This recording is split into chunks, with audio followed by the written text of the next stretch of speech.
Hi, it's Amanda from Learning to Love Well, and today is going to be actually the second video that I've shot today. One was kind of like a mommy rant. This is going to be more tool involved. So one of the things that I really felt was necessary when I was praying about it was to talk about maybe resources for those who maybe not have a lot of financial resources to spare. When you're first homeschooling and maybe you've come out of a job and there used to be two working, now there's only one parent working, homeschool can seem pretty pricey.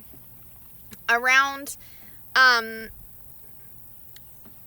Black Friday, Cyber Monday, places like Masterbooks sometimes does really good sales, so be looking out for that. But I also wanted to make this more about not just curriculum, but what if you struggle? Definitely when you're first starting homeschool, you might think, well, I'm not very good at math or I'm not very good at language arts, and this is something that really I'm going to need the help. Or maybe you picked a curriculum that's as boring as peeling paint and you want to add some fun. Either way, that's what this video is about. Sorry, I'm walking through the garden and it's just a nice stroll. So first resource is probably the most obvious since you are on YouTube right now.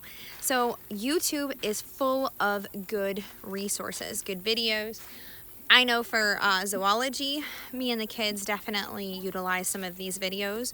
We'll go through our Rebecca Reader. Ooh, I almost saw a caterpillar and I almost walked into it really quick. I know this is gonna seem super weird. This is the first time I've ever grown this kind of eggplant. It's called a ping tongue eggplant. Super cool, super beautiful. Sorry, I get distracted by my plants. And apparently a bunny was found. We've had a bunny fiasco this week. Bunny fiascos. We've had rabbits playing escapees. But anyway, okay, so we have YouTube. YouTube is a very good tool for things such as like National Geographic will put out like zoology movies, or say you can't go somewhere but you can look up and you can see aquariums online, or just things of that nature. Another thing that I would super recommend, is Khan Academy. Now, Khan Academy is one of those places that basically has a ton of resources in different places. So what they'll do is they'll actually have it by grade, subjects that are taught about in the grade. They'll walk you through step by step. There's even a lot of times interactive things that you can do sorry, I have to move. The sun is in my eyes. Into the bean tunnel I go to come and hang out with you guys. We'll just hang out with some beans. How about it? Okay, so interactive. You guys can kind of see my beans. They're just kind of, hi. I love my bean tunnel. To me, it's so pretty. Okay, so you can definitely try by doing things like going on Khan Academy and watching some videos and maybe doing some interactive and then coming back to your curriculum if you need to. There is no shame in anyone's mama game to do that. Absolutely not. Go ahead and enjoy using the resources, and they're completely free. And there is a mosquito. The second thing that the third thing actually, what I would recommend is Duolingo. So Duolingo is a free app. Now, you can get the upgraded versions. Sorry guys, I just had to smack a mosquito on my forehead because such is farm life. But you have to, you can do it. The only thing is if you don't pay for Duolingo, you only have a certain amount of like lives you can use. But if you have multiple devices, you could use it for multiple kids. And it is a really good way to use and practice language skills of other languages. So for me, I like to get on there and practice Chinese and Mandarin, and my kids right now, my eldest is learning Spanish. My husband is actually taking German. We need to all get on the same page so we can actually speak to each other. The other thing that we have, and I'm actually going to drop some links and I might try to insert some pictures, is if you have something that you want to do that's extra special, sometimes, and I'm doing a planner for my kiddos. Thank you for my hot baby. You're welcome. I'm doing a planner for some of the kiddos, and I have made their own word searches. There are really good curriculum out there, or excuse me, I am messing this up big time. There are really good times that you can go, and if you want to make something just out of the ordinary, you don't like the work that's in your curriculum, you can go make a word search or a crossword puzzle. They're completely free. You download them, you print them off, you're good to go. Another thing that I wanted to mention is don't forget some of maybe your more interesting resources. So like in our local area, we have a Lowe's Hardware. Once a month, they do DIYU, which are these little kits. They kind of look like little construction kits. You can make a fire truck, or they have different kits for every month of the year, and they're completely free to you, and you can bring your kids in and teach them how to hammer and like build little houses. Now, if you can't afford hands-on kits all the time, this is a really great resource for once a month them learn how to build with their own hands. It makes the kids feel very empowered that they made something for themselves. It gets them into more DIYU projects, which I think is the purpose of that. Sorry, there's a mosquito that keeps trying to mess with my camera. Apparently it wants its debut. Super cool. Absolutely think it's fun. We actually did it for a few months. We kind of tapered off of it. We might get back into it. Another thing is your local fire department. We are coming up on Fire Safety Month. I think we are in Fire Safety Month. If you call your local fire department, a lot of them have programs where they will take your children through the entire fire department, teach them fire safety. They normally have some really cool little things they can pass out. They can show them the fire trucks. And it's a really cool outing and field trip. In holding hands with that, also don't be afraid to look in your area for historical sites that might not cost a thing to go view. Hands-on, tactile approach to homeschool is amazing. It gives you the best opportunity, hands down, to kind of make history living. We do a Charlotte Mason style curriculum. We like living stories. We like listening about, historical figures and stuff like that, and sometimes seeing those things firsthand. Awesome. Really helps solidifying your own brain. It's where semantic memory meets that episodal memory, and it kind of condenses and makes it easier for recall. It means something to them. Also, there are things like Canva. Canva is something that I can't say fairly new to. I've been probably messing around with it for about a year. And I have found that if I can't find a worksheet, actually, let me back up. Teachers Paid Teachers. I'm actually going to try to pop a picture of it on the free resource page. There is a page on teacherspaidteachers.com where you can click on free, and there are teachers that post free packets of things, and you can always go through it and see if anything that you like. You can use the paid resources as well, and some of them don't cost that much. I think a little while back I had gotten a civics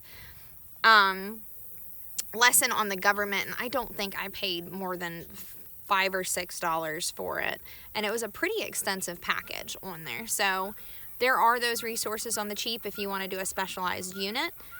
However, back to Canva, if you do not find anything, or if you want to keep it on the real cheap, you can start learning how to design your own worksheets. I use Canva all the time. I wanted to find a multiplication sheet that fit my kids, had the multiplication facts in order so that their memory would click in, and I could use more like a Montessori style teaching tool on it, and it worked out great. It took me probably 20 minutes to make the worksheet, and now it's saved on my Canva, saved on my computer. I've even shared it with a friend who is now using it for her child. And if you guys are interested, if you message, I'll see if there's a way that I could link it so you guys can also print that for your resource. So those are some really good ways to come up with maybe extra busy work, or maybe some extra work. Say you wanted to watch a movie and you wanted to make your own worksheet even on Word document so they can pick out the things that you want them to see in the movie to really help them. great resources. Mama, you are way more resourceful than you know. Don't forget that. Another thing is the local library. So we actually went to the library not this Friday, but last Friday. They had STEAM packets for little kids. We got a Hot Dots set that we can trek out for 3 weeks for preschool, which I'm using with my 3-year-old. We haven't gotten a whole lot of time on it, but he likes it. We picked out a lot of weather books because we're starting to learn weather patterns. I learned a lot of stuff about like just nature signals and just things like that. It was wonderful. So many of us, I don't know if it's because we're so used to Google now, we forget about the resources around us. The library also has their own websites a lot of times where you can actually go on there and look at your curriculum or look at what you want to teach and go ahead and check out the books that you want online and then just go pick them up. And that's a possibility too if you're a little bit more busy of a mama. I am trying to think. I know I had all of my resources down and I forgot my pad. Always bring a pen and pencil. I left mine inside. The other thing is trails, nature trails, things that, you know, a lot of times we don't really know about until we look for them in our area. So, for example, we were looking up how far Kitty Hawk is from us because we live in North Carolina, so we thought that would be pretty cool. We're learning about the Wright brothers. You know, so there's so many different resources you can look up. Also, even a few counties over from us, they have like a planetarium that is completely free and open to the public. And they do different things about digestive tracts. They do a planetarium upstairs. They change out their little kitty interactive games quite a bit. And all of that is completely free.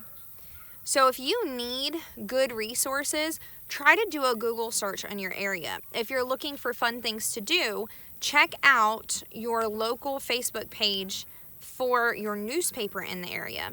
A lot of times people will advertise things that are going on that might not be generally advertised as well for things in your area, which is pretty awesome actually. Sorry. You can probably hear them. They're over hanging out at the rabbit cage right now doing some of their farm chores. That's what my kids are into right now. Another thing is local community resources. So a lot of times at my public library, they have like Lego Day. A lot of them are past 3 or 4 o'clock for extracurricular activities. But still a good resource. Oops, sorry, I broke a green bean. Sorry, green bean. I'll go ahead and pick you. See, I broke it. Note to self, Amanda. Don't fiddle with your green beans while filming. But anyway, so I just wanted to let you know that that is a possibility, and all of those are mostly free to the public. It might cost you some gas money to get there. But even if you like put your books, if you went to the library and put your books on hold, you could just pick them up on the way from a grocery order. Or you could go and try a Lego day, or sometimes they have like artistic days or whatever. And there's a lot of gatherings. Sometimes they're crocheting. There's just a lot of different things that are open to people. So if you need a community, if you're trying to figure out, sorry, there's something in my coffee. I like my coffee. If you're trying to figure out things that you can do with your children without breaking the budget, those are some really good resources. I kind of like to do a lot of stuff at home and then integrate the fun stuff, like go on a nature trail or, you know, when we have the ability, or kind of map it out with friends who also homeschool and we go. Also, reach out to some of the people at your church or your community. If you don't have one, try to get plugged in. I'm a big advocate for, you know, church attendance. Mainly because, one, it's just they keep you uplifted, they keep you encouraged even when you don't feel so encouraged. Make sure you go to a good biblically sound church, but that's not this blog. Vlog, not blog, vlog. Yep. And just really, you know, plug into that community, because there's a lot of people that might know about things in your area that you just didn't even know that existed, which is pretty cool, and your kids will enjoy it. Plus, it's always fun to go with friends. Other than that, if you guys can think of any more free resources, feel free to drop links down in the description, or if you guys can think of anything for yourself, these are the ones that I came up with and thought about this week. And, you know, just felt like I needed to do some research on it after I was in prayer, and this is what I figured what would be good. Some good free resources. Well, you guys have a great day. God bless. I hope this helps. Keep going, Mama.